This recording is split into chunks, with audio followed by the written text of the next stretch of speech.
මට රවන්න එපා කියන එක ඉංග්‍රීසි වලින් කොහොමද කියන්නේ? Textbook translation එක don't frown at me. හැබැයි මේ day and age එකේ I've never heard someone actually say this.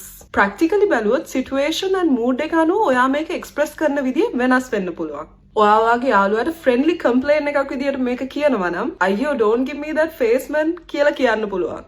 ඔයාට මේක lightly, friendly but still in a professional situation මේක කියන්න ඕනේ නම් come on don't judge me like that කියලා කියන්න පුළුවන්. ඔයාට strictly professionally මේක කියන්න ඕනේ නම් I can see that you are concerned but hear me out first වගේ දෙයක් කියන්න පුළුවන්. පේනවා නේද?